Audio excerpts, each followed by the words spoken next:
Hello hi welcome to Nirman విద్యా help line YouTube channel. ఈ రోజు మనం తెలంగాణ ఎంసెట్ కౌన్సిలింగ్ ప్రాసెస్ గురించి తెలుసుకుందాము. సో ఎందుకంటే first I would like to say congratulations to all who are qualified in Telangana EAMCET 2023. ఎందుకంటే so మీరు ఫస్ట్ స్టెప్ చాలా చక్కగా సక్సెస్ఫుల్ గా కంప్లీట్ చేశారు. ఎందుకంటే మీరు అప్లికేషన్ ప్రాసెస్ నుంచి ఎగ్జామ్ ప్రిపేర్ అవ్వడము, తర్వాత ఎగ్జామ్ మంచిగా రాసి ఎగ్జామ్ లో మంచి ర్యాంక్ తెచ్చుకోవడము, ఇవన్నీ ప్రాసెస్ చాలా చక్కగా కంప్లీట్ చేశారు. కానీ నెక్స్ట్ సెకండ్ స్టెప్ అనేటటువంటిది మీ లైఫ్ లో చాలా కీ రోల్ ప్లే చేయబోతుంది. ఎందుకంటే ఈ కౌన్సిలింగ్ ప్రాసెస్ లో మీరు ఎలాంటి డాక్యుమెంట్స్ తీసుకెళ్ళాలి కౌన్సిలింగ్, దాంతో పాటు కాలేజ్ సెలక్షన్ ఏ విధంగా ఉండాలి, బ్రాంచ్ సెలక్షన్ ఏ విధంగా ఉండాలి, మీరు సెలెక్ట్ చేసుకునేటప్పుడు ఫస్ట్ ప్రియారిటీ కాలేజ్ కి ఇవ్వాలా, బ్రాంచ్ కి ఇవ్వాలా, లేదంటే పలానా కాలేజ్లో మీకు సీట్ వచ్చినప్పుడు సో దాంట్లో బ్రాంచ్ ఇంపార్టెంటా, కాలేజ్ ఇంపార్టెంటా, లేదంటే ఆప్షన్స్ పెట్టుకునేటప్పుడు సో ప్రియారిటీ అనేటటువంటిది కాలేజ్ వైజ్ పెట్టుకోవాలా, బ్రాంచ్ వైజ్ పెట్టుకోవాలా, ఇట్లా మీకు చాలా రకాల డౌట్స్ ఉంటాయి. కానీ సో ఈ రోజు మనము దాంతో పాటు సో మీరు గవర్నమెంట్ ఇచ్చేటటువంటి ఫుల్ రీఎంబర్స్మెంట్ స్కాలర్షిప్ మీకు ఎలిజిబుల్ ఉందా లేదా, ఇలాంటి చాలా రకాల డౌట్స్ ఉంటాయి. కాబట్టి సో ఈ రోజు మనము ఈ డౌట్స్ అన్ని క్లియర్ చేయడం కోసం మేము ముందుకు వచ్చాను. So let's get in to detail video. ఇప్పుడు మనం ఎంసెట్ కౌన్సిలింగ్ సంబంధించిన పూర్తి వివరాలు స్టెప్ బై స్టెప్ ఒకసారి చూద్దాము. సో బేసిక్ స్టెప్స్ ఏముంటాయి ఎంసెట్ కౌన్సిలింగ్ లో అంటే, ఫస్ట్ మనము ఆన్లైన్ లో ప్రాసెసింగ్ ఫీజ్ అనేటటువంటి పే చేయాల్సి ఉంటుంది. ఈ ప్రాసెసింగ్ ఫీజ్ దేనికోసం అంటే మనము స్లాట్ బుకింగ్ చేసుకోవడానికి. స్లాట్ బుకింగ్ అనేది దేనికోసం అంటే మనము సర్టిఫికేట్ వెరిఫికేషన్ చేయించుకోవడం కోసం కంపల్సరీగా మనము స్లాట్ బుక్ చేసుకోవాల్సి ఉంటుంది ఆన్లైన్ లో. ప్రాసెసింగ్ ఫీజ్ ఎవరైతే పే చేస్తారో పే చేసిన తర్వాత వాళ్ళు నెక్స్ట్ స్లాట్ బుక్ చేసుకోవాలి. స్లాట్ బుక్ దేనికోసం అంటే మన సర్టిఫికేట్ వెరిఫికేషన్ చేయించుకోవడానికి. దీంట్లో ఏముంటుంది స్లాట్ బుకింగ్ అంటే, మీరు వాళ్ళు ఇచ్చినటువంటి డేట్స్ ప్రకారము మీరు ఏ రోజు సర్టిఫికేట్ వెరిఫికేషన్ చేయించుకోవాలనుకుంటున్నారు, దాంతో పాటు ఆ రోజులో ఏ టైంకి వెళ్ళి మీరు సర్టిఫికేట్ వెరిఫికేషన్ చేయించుకోవాలనుకుంటారు, దాంతో పాటు ఏ హెల్ప్ లైన్ సెంటర్కి వెళ్ళి మీరు సర్టిఫికేట్ వెరిఫికేషన్ చేయించుకోవాలనుకుంటారో ఆ 3 డీటెయిల్స్ అనేటటువంటి మీరు స్లాట్ బుకింగ్ లో మెన్షన్ చేయాల్సి ఉంటుంది. ఆ మెన్షన్ చేసిన తర్వాత మీ స్లాట్ బుకింగ్ ప్రాసెస్ కంప్లీట్ అయిపోయిన తర్వాత ఎవరైతే స్లాట్ బుకింగ్ సక్సెస్ఫుల్ గా కంప్లీట్ చేస్తారో వాళ్ళు మాత్రమే నెక్స్ట్ సర్టిఫికేట్ వెరిఫికేషన్ అనేటటువంటి చేసుకోవచ్చు. సర్టిఫికేట్ వెరిఫికేషన్ అయిపోయిన తర్వాత నెక్స్ట్ ఏం చేసుకోవచ్చు అంటే, మీరు క్యాండిడేట్ రిజిస్ట్రేషన్ చేసుకొని కాలేజీకి సంబంధించిన వెబ్ ఆప్షన్స్ మీరు చూజ్ చేసుకోవచ్చు అనమాట. వెబ్ ఆప్షన్స్ కంప్లీట్ అయిపోయిన తర్వాత మీరు సెలెక్ట్ చేసుకున్నటువంటి ఆప్షన్ సేవ్ చేసుకొని దాని ఒక ప్రింట్అవుట్ తీసుకొని మీరు లాగౌట్ అయితే సరిపోతుంది. ఇది basic process for the EAMCET web counselling సంబంధించింది. ఇప్పుడు మనం 1 by 1 ఇన్ డీటెయిల్ ఒకసారి చూద్దాం ఏ విధంగా ఉంటుంది అనేటటువంటిది. చూడండి, this is the Telangana EAMCET website. So tsmset.nic.in అనే వెబ్సైట్ ద్వారా మీరు ఓపెన్ చేసి మీరు ఫస్ట్ ప్రాసెసింగ్ పే చేయాలి. ప్రాసెసింగ్ ఫీ అని ఉంది కదా, సో దీన్ని క్లిక్ చేసి మీ basic details, registration number, EAMCET hall ticket, మీ యొక్క date of birth, name mention చేసి మీరు ప్రాసెసింగ్ ఫీ పే చేయొచ్చు. ప్రాసెసింగ్ ఫీజ్ కంప్లీట్ అయిపోయిన తర్వాత ఆ డీటెయిల్స్ తోటి స్లాట్ బుకింగ్ ఇక్కడ క్లిక్ చేస్తే స్లాట్ బుకింగ్ అనేటటువంటి కంప్లీట్ చేసుకోవచ్చు. ఈ స్లాట్ బుకింగ్ లో ఏముంటది అంటే, మీరు ఏ రోజు సర్టిఫికేట్ వెరిఫికేషన్కి వెళ్ళాలనుకుంటున్నారు, ఏ టైంకి వెళ్ళాలనుకుంటున్నారు, దాంతో పాటు ఏ హెల్ప్ లైన్ సెంటర్కి వెళ్ళాలనే కంపల్సరీగా మీరు ఈ స్లాట్ బుకింగ్ లో మెన్షన్ చేయాలి. స్లాట్ బుకింగ్ మెన్షన్ చేసిన తర్వాత మీరు ఆ రిలవెంట్ హెల్ప్ లైన్ సెంటర్ కు మీరు సెలెక్ట్ చేసుకున్న డేట్ ప్రకారం వెళ్ళి మీ యొక్క సర్టిఫికేట్స్ తీసుకెళ్లి వెరిఫై చేయించుకోవాల్సి ఉంటుంది. మరి అక్కడికి వెళ్ళాలంటే ఏమేమి డాక్యుమెంట్స్ అవసరం ఉంటాయి, ఏమేమి తీసుకెళ్లాలో కూడా మనం ఒకసారి చూద్దాము. సో ఇది మామూలుగా basic first phase counselling schedule. దీంట్లో ఏంటంటే మనకు డేట్స్ మెన్షన్ చేస్తారు. ఈ డేట్స్ ప్రకారం కంపల్సరీగా మనం ఫాలో అవ్వాలి.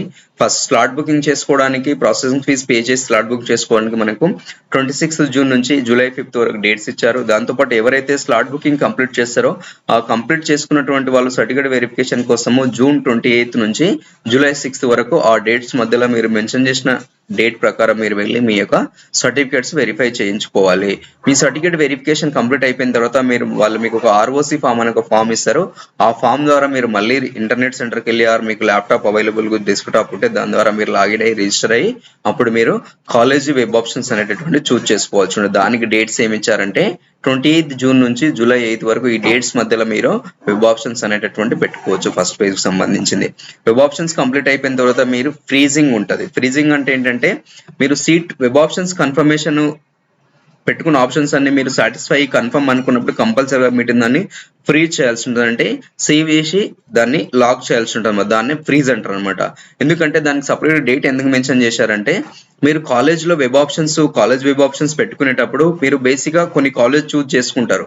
చేసుకున్న తర్వాత మీరు ఫ్రీజ్ చేయలేదు, మీరు వెళ్ళి మీ టీచర్ ఆర్ మీ ఫ్రెండ్స్ ఎవరన్నా ఎక్స్పీరియన్స్ పర్సన్స్ మీరు పెట్టుకున్నటువంటి ప్రియారిటీని చూసి ఇది టాప్ కాలేజ్ నువ్వు కింద పెట్టుకున్నావు, టాప్ కాలేజ్ ఇక్కడ కదమ్మా పెట్టుకోవాల్సింది, టాప్ లో పెట్టుకోవాలి, 5th ప్లేస్ లో పెట్టుకోవాలి, 2nd ప్లేస్ లో పెట్టుకోవాలి, కానీ నువ్వు 28th ప్లేస్ లో పెట్టుకున్నావు అని దాంట్లో ఎవరైనా మీకు సజెషన్స్ ఇచ్చి దాంట్లో ఒకవేళ నువ్వేమైనా మిస్టేక్ చేసినావు అనుకో వాటిని మనం చేంజ్ చేసుకునే అవకాశం ఉంటుంది ఫ్రీజ్ చేయకపోతే. కాబట్టి అలాంటి దానికి సపరేట్ డేట్ ఇచ్చారు కాబట్టి మీరు ఆప్షన్స్ పెట్టుకున్న తర్వాత వెంటనే ఫ్రీజ్ చేయాల్సిన అవసరం లేదు. ఒకసారి మీరు పెట్టుకున్న ఆప్షన్స్ ఎక్స్పీరియన్స్ పర్సన్ మీ ఫ్రెండ్స్ కు మీ ఫ్యాకల్టీకి ఎవరైనా ఉంటే చూసుకొని మీరు ప్రాపర్ గా టాప్ కాలేజెస్ ఫస్ట్ ప్రియారిటీ పెట్టుకున్నారా, అంటే కాలేజ్ ప్రకారం మీరు ఫస్ట్ బ్రాంచ్ పెట్టుకోవాలనుకుంటున్నారా, లేదంటే ఫస్ట్ కాలేజ్ చూజ్ చేసుకోవాలనుకుంటున్నారా, ఇవన్నీ ప్రాసెస్ లో ఏమైనా మోడిఫికేషన్స్ ఉంటే మీరు 8th లోపు చేంజ్ చేసుకోవచ్చు. అవన్నీ అన్ని సాటిస్ఫై అనుకుంటే మాత్రం కంపల్సరీగా మీరు అప్పుడు ఏం చేయాలి, లాక్ చేయాల్సి ఉంటుంది. దాన్ని ఫ్రీజింగ్ అంటారు అనమాట. ఫ్రీజింగ్ వన్స్ నువ్వు ఫ్రీజ్ ఆప్షన్ సెలెక్ట్ చేసుకున్నారంటే మీరు మళ్ళీ ఎలాంటి చేంజెస్ చేసుకోవడానికి అవకాశం ఉండదు మీరు పెట్టుకున్నటువంటి వెబ్ ఆప్షన్స్ లో. కాబట్టి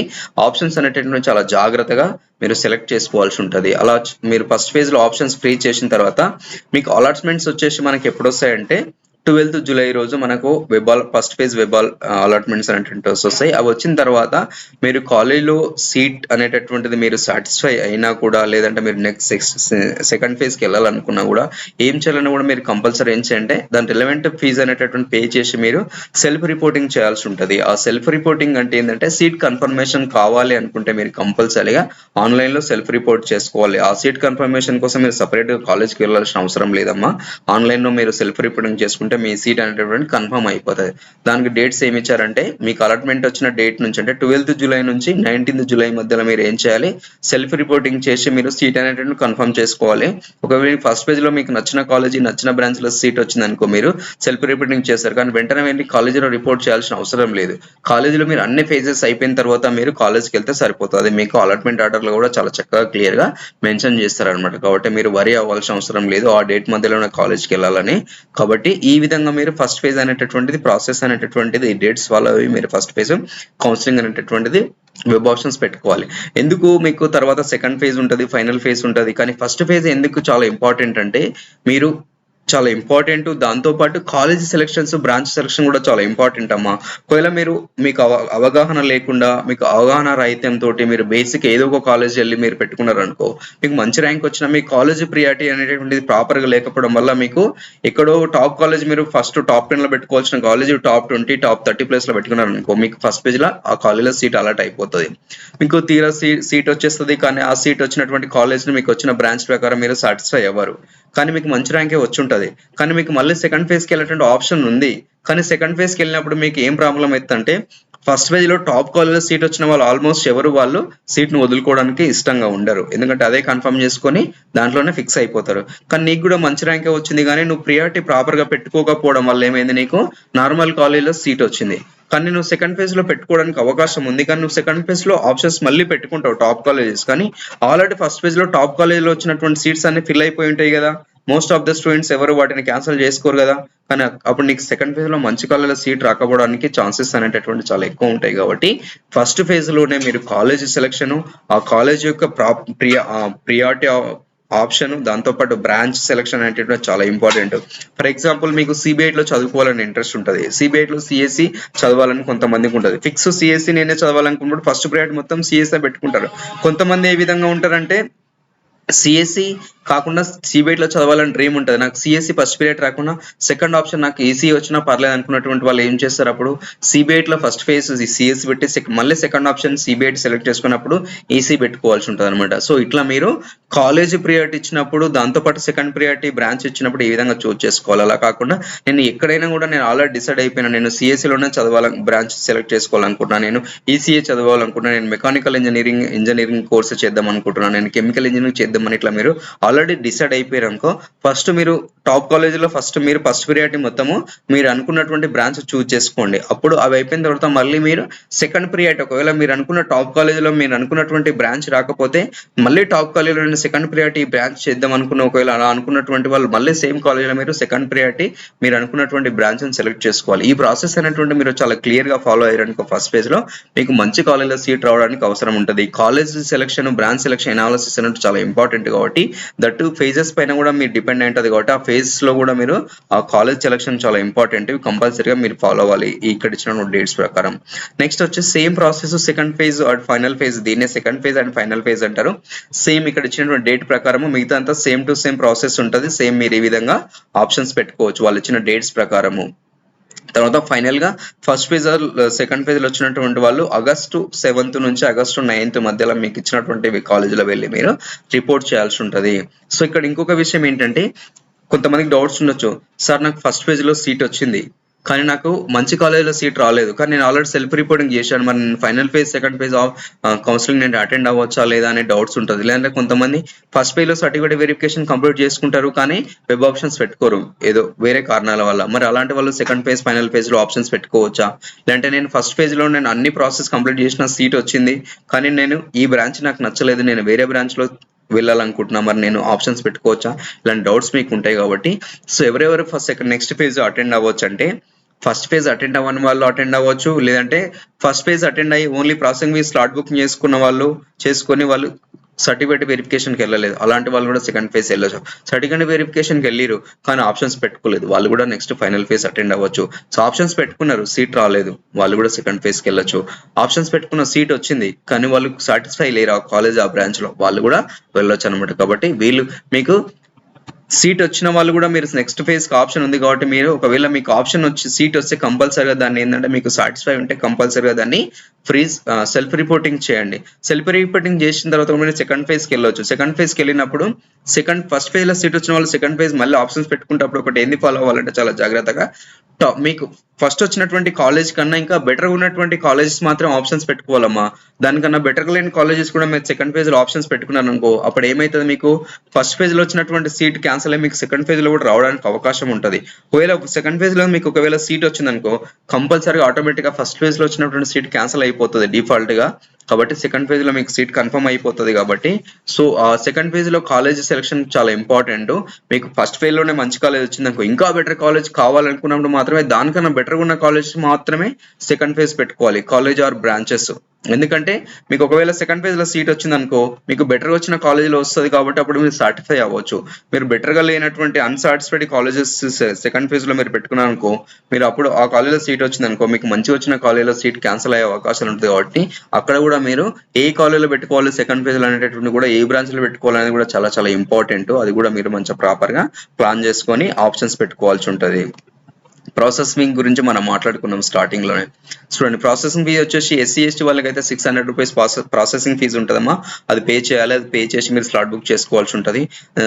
BCR జనరల్ క్యాండిడేట్స్ మాత్రం 1200 రూపీస్ పే చేయాలి. ఇదంతా ఆన్లైన్ ప్రాసెస్ ఉంటుంది, మీరు ఆన్లైన్ లో పే చేయాల్సి ఉంటుంది.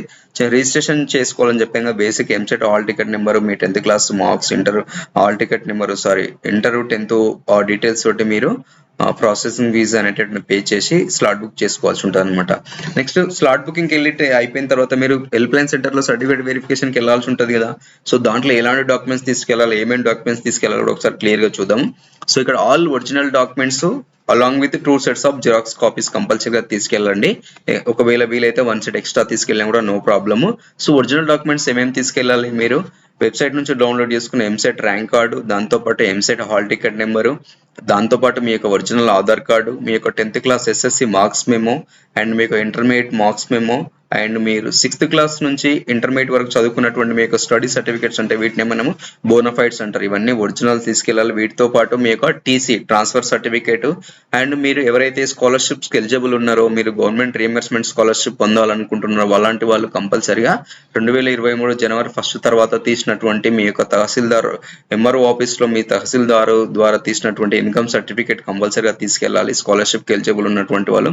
దాంతోపాటు EWS ఇన్కమ్ సర్టిఫికేట్ ఉన్నటువంటి వాళ్ళు అది కూడా తీసుకెళ్ళాలి, స్కాలర్షిప్ కావాలి స్కాలర్షిప్ ఎలిజిబుల్ ఉన్నటువంటి పర్సన్స్.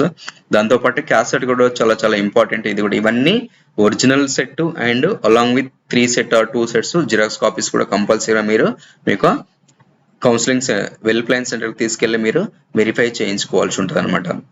ఇక్కడ వెరిఫై అయిపోయిన తర్వాత మీకు ఒక ROC ఫామ్ ఇస్తారు, ఆ ఫామ్ ద్వారా వచ్చి మీరు ఆప్షన్స్ పెట్టుకోవాల్సి ఉంటుంది అనమాట. సో ఇవన్నీ మీకు ఇంజనీరింగ్ లో MPC వాళ్ళకు ఉన్నటువంటి ఆప్షన్స్ ఉన్నటువంటి స్ట్రీమ్స్ అనమాట. బీటెక్ తో పాటు మీకు బయోటెక్నాలజీ ఉంటది, డైరీ టెక్నాలజీ ఉంటది, అగ్రికల్చర్ ఇంజినీరింగ్ ఉంటది, food technology, B pharmacy, doctor of pharmacy, ఇన్ని రకాల కోర్సెస్ మీకు ఎలిజిబుల్ ఉంటారు ఎంసెట్ ర్యాంక్ ద్వారా. వీటిల్లో మీరు ఆప్షన్స్ పెట్టుకోవడానికి ఎలిజిబుల్ అవకాశం ఉంటుంది. నెక్స్ట్ కోర్సెస్ ప్రిఫరెన్సెస్ ఏ విధంగా ఉన్నాయి, టాప్ ఇప్పుడు ప్రజెంట్ ఉన్నటువంటి ఈ కాంపిటేటివ్ వరల్డ్ లో ఎస్పెషల్లీ టెక్నికల్ ఫీల్డ్ లో, ఇంజనీరింగ్ ఫీల్డ్ లో టాప్ లో ఉన్నటువంటి లీడింగ్ పొజిషన్ లో ఉన్నటువంటి స్ట్రీమ్స్ ఏమేమి ఉన్నాయంటే మనకు సిఎస్సి ఉంది, కంప్యూటర్ సైన్స్ ఇంజనీరింగ్, తర్వాత ఎలక్ట్రానిక్స్ అండ్ కమ్యూనికేషన్ దీన్నే మనం ఈసీ అంటాం, తర్వాత ఎలక్ట్రికల్ అండ్ ఎలక్ట్రానిక్స్ ఇంజనీరింగ్ ఇది ట్రిపుల్ అంటాం, తర్వాత civil engineering, information technology, mechanical engineering, ఇట్లా చాలా రకాల బ్రాంచెస్ ఉంటాయి ఇంజనీరింగ్ లో. Almost 20+ different type of streams ఉంటాయి కాబట్టి మీరు ఇవే స్ట్రీమ్స్ లో వెళ్ళాలని ఏం లేదు. మీరు కెమికల్ ఇంజనీరింగ్ ఉంటుంది, ఇంకా చాలా మెటలాజికల్ ఇంజనీరింగ్ ఉంటాయి, ఇట్లా చాలా రకాల ఇంజనీరింగ్ స్ట్రీమ్స్ ఉంటాయి. సో మీకు ఏ స్ట్రీమ్ అయితే మీరు ఇంట్రెస్ట్ ఉందో ఆ స్ట్రీమ్ ను మీరు చూస్ చేసుకోవాలి. ఇంకోటి ఏంటంటే స్ట్రీమ్ సెలెక్ట్ చేసుకునేటప్పుడు అంటే బ్రాంచ్ సెలెక్ట్ చేసుకునేటప్పుడు మీరు ఫస్ట్ దానిపైన ఇంట్రెస్ట్ ఉందా లేదో తెలుసుకోవాలి. ఇప్పుడు కంప్యూటర్ సైన్స్ ఇంజనీరింగ్ అంటే బేసిక్ సాఫ్ట్వేర్ రిలేటెడ్ ఫీల్డ్ లో వీళ్ళు వెళ్తారు చాలా మందికి. సో ఇలాంటి ఫీల్డ్కి వెళ్ళాలనుకున్నప్పుడు ఫస్ట్ మీకు వాటిపైన ఇంట్రెస్ట్ ఉందా లేదో తెలుసుకోవాలి. దాంతోపాటు ఆ ఫీల్డ్కి వెళ్ళిరనుకో మీరు కంటిన్యూస్ లెర్నింగ్ ఉండాలి. మీకు ఎప్పుడు నిరంతరంగా కొత్తగా వచ్చినటువంటి లాంగ్వేజెస్, ప్రోగ్రామ్స్ నేర్చుకునేటటువంటి ఆ కేపబిలిటీస్, ఆ లెర్నింగ్ స్కిల్స్ మీ లోపల ఉంటే ఆ కెరీర్ చాలా బాగుంటుంది. దాంతోపాటు ఈసీ, ఎలక్ట్రానిక్స్ అండ్ కమ్యూనికేషన్, ఇట్లా చాలా రకాల డిఫరెంట్ టైప్ ఆఫ్ స్ట్రీమ్స్ ఉంటాయి. ఈ స్ట్రీమ్స్ అనేటటువంటి టాప్ లో లీడింగ్ ఉన్న స్ట్రీమ్స్, వీటిని మీరు చూస్ చేసుకోవచ్చు అనమాట బేస్డ్ ఆన్ మీ యొక్క ఇంట్రెస్ట్ ప్రొఫైల్ బట్టి. ఇట్లా చాలా లిస్ట్ ఆఫ్ ఇంజనీరింగ్ స్ట్రీమ్స్ ఉంటాయి అని చెప్పాను కదా. సో చాలా స్ట్రీమ్స్ ఉంటాయి. సో మీకు నచ్చిన స్ట్రీమ్ ని బట్టి మీరు చూస్ చేసుకోవచ్చు ఆప్షన్స్ పెట్టుకునేటప్పుడు. దాంతోపాటు సో ఏ విధంగా చూస్ చేసుకోవాలి, రైట్ కాలేజ్ ఏ విధంగా చూస్ చేసుకోవాలనేది కూడా చాలా చాలా ఇంపార్టెంట్. ఎందుకంటే మీరు చేసేది ప్రొఫెషనల్ ప్రోగ్రామ్స్ అమ్మా, ఇవన్నీ ఇంజనీరింగ్ ఇవన్నీ ప్రొఫెషనల్ స్ట్రీమ్స్ కాబట్టి ఏ విధంగా ఉంటుందంటే మీరు 4 years చదువుతారు మీరు అక్కడ. ఆ 4 years అనేటటువంటి నెక్స్ట్ మీ యొక్క 60-70 years ఆఫ్ లైఫ్ ను కూడా డిసైడ్ చేసేట అవకాశం ఉంటుంది కాబట్టి ఈ 4 years మీరు చాలా చక్కగా చదవడం కూడా చాలా ఇంపార్టెంట్. చాలా చక్కగా చదవాలంటే చాలా మంచి కాలేజ్లో సీట్ రావడం కూడా చాలా ఇంపార్టెంట్ కాబట్టి ఆ మంచి ర్యాంక్ వచ్చినా కూడా మంచి కాలేజ్ ఏ విధంగా చూస్ చేసుకోవాలనేది చాలా ఇంపార్టెంట్ కాబట్టి కాలేజ్ సెలెక్షన్ కూడా చాలా ఇంపార్టెంట్. ఆ విధంగా చూస్ చేసుకోవాలంటే కొన్ని పారామీటర్స్ ఫాలో అవ్వాల్సి ఉంటుంది. సో అవి ఏమేమి ఉంటాయంటే మీరు ఒక మంచి కాలేజ్ చూస్ చేసుకోవాలంటే క్యాంపస్ రిసోర్సెస్ ఏ విధంగా ఉన్నవి అంటే ఆ కాలేజ్ లో క్యాంపస్ లో ల్యాబ్స్ ఫెసిలిటీస్ ఏ విధంగా, ఎందుకంటే ఇంజనీరింగ్ అంతా ప్రాక్టికల్ నాలెడ్జ్ పైన డిపెండ్ అయి ఉంటుంది. మీకు అక్కడ ల్యాబ్ ఫెసిలిటీస్ ఏ విధంగా ఉన్నాయి, లైబ్రరీ ఫెసిలిటీస్ ఏ విధంగా ఉన్నాయి, కంప్యూటర్ యాక్సెస్ ఏ విధంగా ఉంది, ఇదంతా ఇంపార్టెంట్. ఎందుకంటే మీరు ఇంజనీరింగ్ అయిపోయిన తర్వాత మార్కెట్లో ఈ పోటీ ప్రపంచంలో మీరు లాక్స్ ఆఫ్ ప్యాకేజెస్ రావాలి, వేలల్లో మీకు సాలరీస్ రావాలంటే ఒక వ్యక్తి నీకు 50,000 సాలరీస్ ఇస్తున్నాడంటే నువ్వు ఏ లెవెల్ ఆఫ్ నాలెడ్జ్ నీకు ఉంటే ఇస్తారు. ఆ లెవెల్ ఆఫ్ నాలెడ్జ్ నీకు రావాలంటే మరి ఈ 4 years లో ఆ లెవెల్ ఆఫ్ నాలెడ్జ్ మీరు గెయిన్ చేసుకోవాలి. ఆ గెయిన్ చేసుకోవాలంటే అలాంటి నీకు రీసోర్స్ ఫెసిలిటీస్ అనేటటువంటివి ఆ కాలేజ్ లో ఉండాలి కదా. మరి ఇదంతా నీ యొక్క కెరీర్, నీ యొక్క సాలరీస్ ఇవన్నీ వీటిపైన డిపెండ్ అయి ఉంటాయి కాబట్టి ఇవన్నీ మీకు చాలా ఇంపార్టెంట్. కాబట్టి క్యాంపస్ రిసోర్సెస్ కంపల్సరీ చెక్ చేసుకోవాలి. దాంతోపాటు ఆ కాలేజ్ లో ప్లేస్మెంట్ ట్రాక్ ఏ విధంగా ఉంది, ఒకవేళ ప్లేస్మెంట్స్ ఉంటే ఎలాంటి కంపెనీస్ వస్తున్నాయి, కంపెనీస్ లో ఎంత ప్యాకేజెస్ ఇస్తున్నాయి, దాంతోపాటు ఇంటర్న్షిప్స్ ఉన్నాయా అంటే లెర్నింగ్ కమ్ ఎర్నింగ్ ప్రాసెస్ లో ఇంటర్న్షిప్స్ ఉన్నాయా లేవా, ఇంటర్న్షిప్ చేస్తే మీకు మంచి ప్రాక్టికల్ నాలెడ్జ్ వస్తుంది. దాంతోపాటు అక్రిడియేషన్ ఉందా లేదంటే ఆ రిలవెంట్ యూనివర్సిటీ, ఆ ఏఐసిటీ ఇలాంటివి గుర్తింపు ఉందా లేదా దానికి, ఇవన్నీ చాలా ఇంపార్టెంట్. ఇవన్నీ మీరు ముందే చెక్ చేసుకుంటే మీ కెరీర్ అంటే చాలా స్మూత్ గా చాలా సక్సెస్ఫుల్ గా వెళ్ళడానికి అవకాశం ఉంటుంది. దాంతోపాటు క్వాలిటీ ఆఫ్ అకాడమిక్స్ అందులో ఉందా లేదా, తర్వాత క్వాలిటీ ఆఫ్ ఫ్యాకల్టీ ఉన్నారా, సో మీకు చెప్పే వాళ్ళు well qualified persons, experience persons ఉన్నారా లేదా కూడా మనం ముందే చెక్ చేసుకుంటే చాలా బాగుంటుంది. దాంతోపాటు మీ ఇంటి నుంచి ఎంత డిస్టెన్స్ ఉంది, దాంతోపాటు కాస్ట్ ఏ విధంగా ఉంది, ఆ కాలేజీలో ట్యూషన్ ఫీజు ఉంటుంది.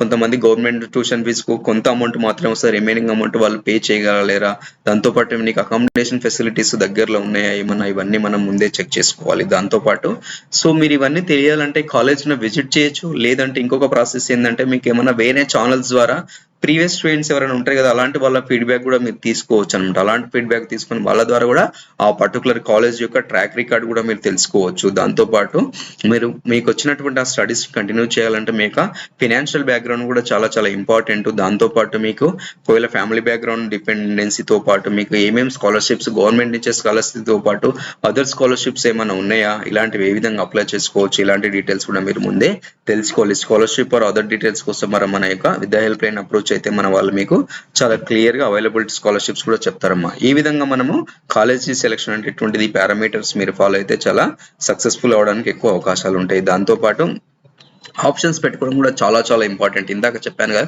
చాలా మంది ఏం చేస్తారు, సర్టిఫికేట్ వెరిఫికేషన్ కంప్లీట్ చేసుకుంటారు, ఇంటికి వచ్చేస్తారు, మీ యొక్క డీటెయిల్స్ అన్ని తీసుకుని వెళ్ళి ఇంటర్నెట్ సెంటర్లో కూర్చొని ఆ ఇంటర్నెట్ పర్సన్ కన్నా నాకు CSC or EC electronics or mechanical ఏదైనా మెటలాజికల్ ఏదైనా స్ట్రీమ్లో నాకు ఆప్షన్స్ పెట్టేయమని చెప్పేస్తారు. ఆప్షన్స్ పెట్టమని చెప్పేస్తారు, కానీ కాలేజ్ డీటెయిల్స్ ఏదైనా మంచి కాలేజీలో పెట్టని చెప్పేస్తాం. ఆయనకి ఏం అవగాహన ఉంటుంది? ఒకవేళ అవగాహన ఉన్న కొన్ని కాలేజెస్ పెట్టగలడు, కానీ ఎక్కువ కాలేజ్ పెట్టుకుంటే అంత మంచిదమ్మా. అది చాలా నెంబర్ ఆఫ్ కాలేజెస్ ఎక్కువ పెట్టుకోవడం చాలా ఇంపార్టెంట్. అది డిపెండ్స్ ఆన్ మీ ర్యాంక్ ని బట్టి ఉంటుంది అనమాట. మీ ర్యాంక్ ని బట్టి మీరు ఎన్ని నెంబర్ ఆఫ్ కాలేజెస్ ఎంత ఎక్కువ పెట్టుకుంటే అంత బాగుంటుంది అనమాట మీకు. అంటే మీకు ర్యాంక్ ఎక్కువ వచ్చింది అనుకో, జస్ట్ 25 ఓవర్ 10 కాలేజ్ 15 కాలేజే పెట్టిరు, మీ ర్యాంక్ ఆ కాలేజ్లో సీట్ రాదు. అప్పుడు ఏమైపోతుంది, మీకు ఫస్ట్ పేజ్ లో సీట్ రావడానికి అవకాశాలు చాలా తక్కువ ఉంటాయి అనమాట. కాబట్టి సో ఈ ప్రాసెస్ అంతా చేయాలంటే మీకు మాన్యువల్ ఆప్షన్ ఫామ్ అనేటువంటి వెబ్సైట్ లో ఉంటుంది, దాన్ని డౌన్లోడ్ చేసుకొని, ఎందుకంటే ఇంటర్నెట్ ఆయన పైన డిపెండ్ అవ్వకుండా ఆయనకు పేషెన్సీ ఉండాలి. ఆ పేషెన్స్ తో మంచి కాలేజ్ తెలిసి ఉండాలి, ఏ కాలేజ్లో ఏ స్ట్రీమ్ బాగుంటుంది ఇవన్నీ తెలిసి ఉండాలి. కాబట్టి ఆయన పైన డిపెండెన్సీ ఉండకుండా వాళ్ళకు ఆ ఎక్స్పీరియన్స్ లేకపోయి ఉంటది. కాబట్టి మీరు ఏం చేయాలంటే ఈ యొక్క మాన్యువల్ ఫామ్ ను మీరు డౌన్లోడ్ చేసుకొని మీరు క్లియర్, ఎందుకంటే ఆయన ఆప్షన్స్ పెట్టాలనుకున్నా కూడా నువ్వు కాలేజ్ నేమ్ చెప్తావు ఇంటర్నెట్ లో కూర్చొని, అన్న పలానా కాలేజ్లో సీట్ పెట్టండి, సిబిఐట్లో జేఎన్టీలో ఓయూలో లేదంటే ఏదైనా ఒక మంచి కాలేజ్లో సీట్ ఆప్షన్స్ పెట్టండి అని చెప్తావు, కాలేజ్ పేరు చెప్తావు. కానీ అక్కడ ఆప్షన్స్ పెట్టేటప్పుడు కాలేజ్ నేమ్ డిస్ప్లే అవ్వదమ్మా, ఓన్లీ ఆ పర్టికులర్ కాలేజ్ యొక్క కోడ్ మాత్రమే అక్కడ డిస్ప్లే అవుతుంది. కాబట్టి ఆ కోడ్ ఆయనకు తెలియకపోవచ్చు, మీకు కూడా తెలియకపోయి ఉంటది. కాబట్టి అలా కన్ఫ్యూజ్ అవుతారు. ఆ కన్ఫ్యూజన్ లో మీరు ప్రియారిటీస్ లో డిఫరెన్సెస్ వస్తాయి అనమాట. ఫస్ట్ పెట్టాల్సిన టాప్ కాలేజ్ మీరు ఎక్కడ 28th ప్లేస్ లో 38th ప్లేస్ లో 15th ప్లేస్ లో పెట్టేస్తారు. అప్పుడు ఏమైతుంది, నార్మల్ కాలేజ్ ఫస్ట్ పెట్టేస్తారు, అప్పుడు మీకు అక్కడే సీట్ అలాట్ అవుతుంది. అప్పుడు మీరు తర్వాత అన్సాటిస్ఫై అవ్వాల్సి వస్తుంది అలాట్మెంట్ వచ్చిన తర్వాత. కాబట్టి ఈ మిస్టేక్స్ అవ్వకుండా ఉండాలి, ఈ కన్ఫ్యూజన్ ఉండొద్దు అంటే ఏం చేయాలంటే మీరు ఈ ఫామ్ తీసుకొని డౌన్లోడ్ చేసుకొని ప్రింట్అవుట్ తీసుకొని ఫామ్ లో మీరు ఆప్షన్స్ ప్రియారిటీ పైన నెంబర్ 1 2 3 అనే నెంబర్స్ ఉన్నాయి కదా, ఇక్కడ ఈ నెంబర్ ప్రకారం మీరు ఫస్ట్ ఏ కాలేజీలో పెట్టుకోవాలనుకుంటారు, ఫస్ట్ గవర్నమెంట్ ఇన్స్టిట్యూషన్ లో యూనివర్సిటీలో పెట్టుకోవాలనుకుంటారా ఆ డిస్ట్రిక్ట్ కోడ్ రాయండి. అక్కడ మీకు అన్ని వెబ్సైట్ లో చాలా క్లియర్ ఉంటే డౌన్లోడ్ చేసుకొని ఏ కాలేజ్ యొక్క కోడ్ రాయండి. ఇక్కడ కాలేజ్ కోడ్ ఉంటది, కోడ్ రాసి కోర్స్ కోడ్ ఉంటది, ఏ బ్రాంచ్ పెట్టుకోవాలనుకుంటారు. ఫస్ట్ మొత్తం టాప్ 10 కాలేజ్ టాప్ 20 కాలేజ్ మొత్తం ఓన్లీ నువ్వు సిఎస్ఎస్ చదవాలి, ఒక సాఫ్ట్వేర్ ఇంజనీర్ పెట్టుకున్నాను అనుకో, మీరు ఫిక్స్ అయ్యారు అనుకో, అప్పుడు టాప్ కాలేజెస్ అన్నిటిలో వాటి కాలేజ్ కోడ్ ఇచ్చేసి బ్రాంచ్ కోడ్ మొత్తం సిఎస్సి ఇవ్వాల్సి ఉంటుంది. లేదు నేను సిబిఐటి కాలేజ్ నాకు సిఎస్సి రాకుండా నేను ఈసీ వచ్చిన చదువుతా అనుకుంటే ఫస్ట్ ప్లేస్ లో అది పెట్టేసి సెకండ్ ప్లేస్ లో ఈసీ పెట్టేసండి. అంటే ప్రియారిటీ బేస్డ్ ఆన్ మీ ఇంట్రెస్ట్, మీ యొక్క పర్సనాలిటీ, మీ యొక్క ఆప్టిట్యూడ్, మీ స్కిల్స్ బేస్ చేసుకొని మీకు ఏ కోర్సు ఏ ఫీల్డ్ వెళ్ళాలనుకున్నట్టు మీరు ఆల్రెడీ డిసైడ్ అంటారు. కాబట్టి ఆ బ్రాంచెస్ అనేటటువంటివి కూడా మీరు ప్రియారిటీ ప్రకారం పెట్టుకోండి.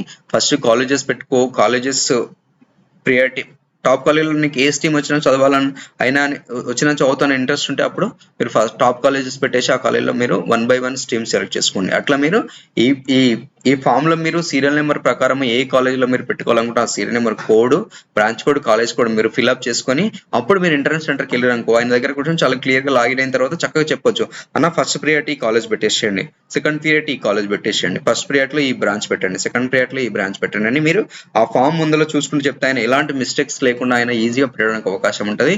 ఆ ఫైనల్ గా వన్ ఫ్రీజ్ చేసేటప్పుడు ఒకసారి మీరు ఫైనల్ ఒకసారి క్రాస్ చెక్ చేసుకుంటే అప్పుడు మీకు ఈజీగా ఆప్షన్స్ అనేటటువంటి కంప్లీట్ చేసుకోవడానికి ఛాన్సెస్ ఉంటాయి అనమాట. కాబట్టి కంపల్సరీగా మీరు ఆప్షన్స్ పెట్టుకోవడానికి ముందు మాన్యువల్ గా కంపల్సరీగా కాలేజ్ బ్రాంచ్ కోడ్స్ కంపల్సరీగా రాసుకోవాలి. ఇది వెరీ ఇంపార్టెంట్. దీనిపైనే మీ యొక్క మంచి కాలేజ్ రావడానికి, మంచి స్ట్రీమ్ రావడానికి డిపెండెన్స్ ఉంటుంది. కాబట్టి కంపల్సరీగా మీరు ఇది before going to internet are before going to selecting the web options, you should fill this form, or you can write in white paper also, like college code, branch code as per priority 1 2 3 like that. Okay, next వచ్చేసి ఇది ROC form. మనకు చెప్పాము కదా, మీకు ROC form ఇస్తారు certificate verification అయిపోయిన తర్వాత. ఇది చాలా ఇంపార్టెంట్. ఆర్ఓసి ఫామ్ కంపల్సరీ మీరు అక్కడ తీసుకోవాలి. దాంతోపాటు ఆర్ఓసి ఫామ్ ఇచ్చినప్పుడు మీరు చెక్ చేసుకోవాలమ్మా, ఇక్కడ కింద మీకు సర్టిఫికేట్స్ అని ఉన్నాయి కదా, ఇక్కడ చూడండి సర్టిఫికేట్స్ ఏమైతే మీరు అక్కడ ఒరిజినల్ సర్టిఫికేట్ ప్రొడ్యూస్ చేస్తారో వాటికి ఇంటూ మార్క్ పెడతారు. మీరు సబ్మిట్ చేయని సర్టిఫికేట్ ఎన్ అని పెడతారు, నో అని పెడతారు అనమాట. కంపల్సరీగా మీరు ఒకవేళ ఎస్ఎస్ఎం ఏమో సబ్మిట్ చేశారు కానీ వాళ్ళు అక్కడ ఎన్ పెట్టారు అనుకో, మీరు ఇమీడియట్ గా అక్కడ చెక్ చేయించుకోవాలి, సార్ నేను ఆల్రెడీ సర్టిఫికేట్ సబ్మిట్ చేశాను కానీ మీరు ఇక్కడ నాకు నో పెట్టారు, ఇది కరెక్షన్ చేయండి అని. ఇలాంటి మిస్టేక్స్ ఏమైనా ఉంటే మీరు అక్కడ చెక్ చేసుకోవాలి. దాంతోపాటు ఈ ఫామ్ పైన మీకు ఇచ్చినటువంటి ఆర్ఓసి ఫామ్ పైన ఒక నెంబర్ ఉంటుంది. ఈ నెంబర్ ద్వారా మీరు క్యాండిడేట్ రిజిస్ట్రేషన్ లాగిన్ ఆప్షన్స్ పెట్టుకోవాల్సి ఉంటుంది. కాబట్టి ఈ ఫామ్ చాలా ఇంపార్టెంట్, చాలా జాగ్రత్తగా మీరు దీన్ని క్యారీ చేయాల్సి ఉంటుంది. దాంతోపాటు ఏంటంటే ఈ ఫామ్ లో మీ details, date of birth, name ఇవన్నీ మీకు ప్రాపర్ గా ఉన్నాయా లేదా కూడా మీరు చెక్ చేసుకోవాల్సి ఉంటుంది అనమాట. అవి కూడా మీరు చూసుకోండి. దాంతోపాటు ఇక్కడ చూడండి ఒకటి ఫీ రియంబర్స్మెంట్ ఎలిజిబుల్ అని ఒక ఆప్షన్ కనిపిస్తుంది ఇక్కడ. దానికి ఎదురుగా ఇక్కడ ఇది జీఓబి అని ఉందన్నమాట. ఇక్కడ 3 ఆప్షన్స్ ఉంటాయి. కొందరికి జీఓబి అని ఉంటుంది, కొందరికి ఎస్ అని ఉంటుంది, కొందరికి నో అని ఉంటుంది అనమాట. జిఓవి అనేది ఎవరికి ఉంటుంది అంటే మామూలుగా ఫీజు రీఎంబర్స్మెంట్ ఎవరు ఎలిజిబుల్ ఉంటారు? ఎస్సీ ఎస్టీ వాళ్ళకైతేనేమో ఎంసెట్లో ఎంత ర్యాంక్ వచ్చినా కూడా ఫుల్ రీఎంబర్స్మెంట్ మొత్తం గవర్నమెంటే పే చేస్తుంది. బేసిక్ 40,000 ఉంటుందమ్మా, బేసిక్ ఫీజు ట్యూషన్ ఫీజు 40,000 నుంచి 1,40,000 వరకు ఉంది. ఇప్పుడు సిబిఐ లాంటి కాలేజీలో సీట్ వస్తే 1,40,000 రూపీస్ ఉంది. సో చూడండి, సో దీంట్లో ఎస్సీ ఎస్టీ వాళ్ళకు ఎంత ర్యాంక్ ఉన్నా కూడా మొత్తం ఫీజు గవర్నమెంట్ పే చేస్తుంది. బీసీ వాళ్ళకు మాత్రము 10,000 లోపు ఎంసెట్ ర్యాంక్ ఉందనుకో, 10,000 లోపు ఎంసెట్ ర్యాంక్ ఉంటే మీకు కూడా టోటల్ ఫీ అనేటటువంటి గవర్నమెంట్ ఫీజు పే చేస్తుంది. ఒకవేళ మీ ర్యాంక్ 10,000 అబవ్ ఉండి బీసీ వాళ్ళకు 10,000 అబవ్ ఉండి మీకు ఒకవేళ సర్టన్ కాలేజీలో సీట్ వచ్చింది, ఆ కాలేజీలో 90,000 ఫీజు ఉంది, కానీ గవర్నమెంట్ 90,000 ఫీజు పే చేయదమ్మా. 35,000 to 40,000 మాత్రమే గవర్నమెంట్ ఫీజు పే చేస్తుంది. ఒకవేళ నువ్వు స్కాలర్షిప్ ఎలిజిబుల్ అయితే మాత్రమే, స్కాలర్షిప్ ఎలిజిబుల్ ఉంటే 35,000 to 40,000 గవర్నమెంట్ పే చేస్తుంది, రిమైనింగ్ ఫీజు అంతా నువ్వే పే చేయాల్సి ఉంటుంది. కానీ బీసీ వాళ్ళకు కూడా 10,000 అబవ్ వచ్చిన వాళ్ళు కూడా ఫుల్ రీఎంబర్స్మెంట్ స్కాలర్షిప్ అనేటటువంటి పొందొచ్చు. ఏ విధంగా పొందొచ్చు అండి, వాళ్ళ స్టడీస్ మొత్తం ఫస్ట్ నుంచి మొత్తం ఆ స్టడీస్ అంతా ఎవరైతే గవర్నమెంట్ ఇన్స్టిట్యూషన్ లో చదువుకుంటారో అలాంటి వాళ్ళకు మీ ర్యాంక్ తో సంబంధం లేకుండా ఫుల్ రీఎంబర్స్మెంట్ గవర్నమెంట్ పే చేస్తుంది. సో అలాంటి వాళ్ళు ఎవరైనా ఉంటే 10,000 అబవ్ ఉండి మొత్తం స్టడీ అంతా గవర్నమెంట్ ఇన్స్టిట్యూషన్ లో చదువుకుంటే ఇక్కడ సర్టిఫికేట్ వెరిఫికేషన్ ఆర్ఓసి ఫామ్ లో ఇక్కడ జీఓవి అనే ఆప్షన్ కంపల్సరీగా మీరు అక్కడ వచ్చే విధంగా కూడా చెక్ చేసుకోవాలి కౌన్సిలింగ్ సెంటర్ లో. సార్ నేను మొత్తం స్టడీ అంతా నేను గవర్నమెంట్ ఇన్స్టిట్యూట్ లో చదివాను, నేను ఫుల్ రీఎంబర్స్మెంట్ ఎలిజిబుల్ కదా అని చెప్పేసి, అలా ఎలిజిబుల్ ఉండాలంటే కంపల్సరీగా మీరు ఇక్కడ జీఓవి అనే ఆప్షన్, గవర్నమెంట్ అనే జీఓవి అనే ఆప్షన్ ఇక్కడ రావాలి. ఒకవేళ రాకపోతే మీరు ఇక్కడ వాళ్ళ దగ్గర క్రాస్ చెక్ వెరిఫికేషన్ చేయించుకొని అది క్లియర్ చేయించుకోండి. ఒకవేళ 10,000 అబవ్ వచ్చి మొత్తం స్టడీస్ గవర్నమెంట్ ఇన్స్టిట్యూషన్ చదువుకోకపోతే బీసీ వాళ్ళకు మాత్రము మొత్తం ఫీజు అనేది గవర్నమెంట్ నుంచి రాదమ్మా. కాబట్టి కంపల్సరీగా మీరు ఫినాన్షియల్ స్టేటస్ కూడా చెక్ చేసుకోవాల్సి ఉంటుంది. ఈ విధంగా మనము ఆర్ఓసి ఫామ్ లో డీటెయిల్స్ చెక్ చేసుకోవాలి. నెక్స్ట్ వచ్చేసి టాప్ కాలేజెస్. కొన్ని colleges as per previous year cut off ప్రకారము ఇక్కడ కొన్ని టాప్ కాలేజెస్ మెన్షన్ చేశాను. దీంతో పాటు మీరు చాలా ప్లాట్ఫామ్స్ లో టాప్ కాలేజ్ డీటెయిల్స్ ఉంటాయి. మన యొక్క tsmset.nic వెబ్సైట్ లో కూడా previous first phase, second phase or final phase ప్రకారం టాప్ కాలేజ్ ఏ విధంగా ర్యాంక్స్ కట్ ఆఫ్ అయినా కూడా మనకు వెబ్సైట్ లో చాలా క్లియర్ గా మెన్షన్ చేశారు కాబట్టి వాటి ప్రకారం మీరు ఆ ఫామ్ ఏదైతే మనం చెప్పాను కదా ఇంటర్నెట్ సెంటర్కి వెళ్ళేటప్పుడు మీరు రాసుకోవాల్సిన ఫామ్, ఆ ఫామ్ లో ఈ విధంగా మనం ప్రియారిటీ ప్రకారం మీరు కాలేజెస్ నేమ్స్ అవన్నీ కోడ్స్ ప్రకారం రాసుకొని వెళ్తే మీ యొక్క ప్రాసెస్ అనేటువంటి ఈజీ అయిపోతుంది. సో ఇవి కొన్ని top colleges names as per previous ranks cut off ప్రకారము. దాంతోపాటు నెక్స్ట్ వచ్చేసి స్ట్రీమ్స్, లీడింగ్ స్ట్రీమ్స్ చెప్పాను కదా, ఇవి మార్కెట్ లో లీడింగ్ ఉన్నటువంటి స్ట్రీమ్స్. సో ఈ విధంగా మనము ఎంసెట్ కౌన్సిలింగ్ సంబంధించిన ప్రాసెస్ అనేటట్టు మీరు సక్సెస్ఫుల్ గా కంప్లీట్ చేసుకోవచ్చు. సో వన్స్ మీకు సీట్ అలాట్ అయిపోయి మీరు సాటిస్ఫై సెల్ఫ్ రిపోర్టింగ్ చేసిన తర్వాత అప్పుడు మీరు కాలేజీలో అన్ని ఫేజెస్ రౌండ్స్ ఆఫ్ కంప్లీట్ అయిపోయిన తర్వాత మీరు కాలేజీలో రిపోర్ట్ చేయాల్సి ఉంటుంది. దాని తర్వాత అప్పుడు మీకు క్లాసెస్ ఎప్పుడు స్టార్ట్ అయ్యాయి కూడా మీరు అక్కడ మెన్షన్ చేస్తారు. ఈ విధంగా మీరు సక్సెస్ఫుల్ గా ఎంసెట్ కౌన్సిలింగ్ ప్రాసెస్ అనేటటువంటి కంప్లీట్ చేసుకోవచ్చు. సో మీ అందరికీ మీరంతా కాబోయే ఫ్యూచర్ ఇంజనీర్స్ కాబట్టి సో మీరంతా భవిష్యత్తులో మంచి ఇన్స్టిట్యూషన్ లో సీట్స్ సంపాదించి చాలా చక్కగా 4 years స్టడీస్ ను చాలా చక్కగా యూటిలైజ్ చేసుకొని బాగా చదువుకొని భవిష్యత్తులో ఒక మంచి ఇంజనీర్ గా సమాజంలో గుర్తింపు తెచ్చుకొని చాలా మంచి ప్యాకేజెస్ తోటి మీరు లైఫ్ ను మీ ఫ్యామిలీని హ్యాపీగా లీడ్ చేస్తారని ఆశిస్తూ ఇంతటితో మన సెషన్ ని క్లోజ్ చేస్తున్నాను. Thank you. All the best for all EAMCET qualified candidates.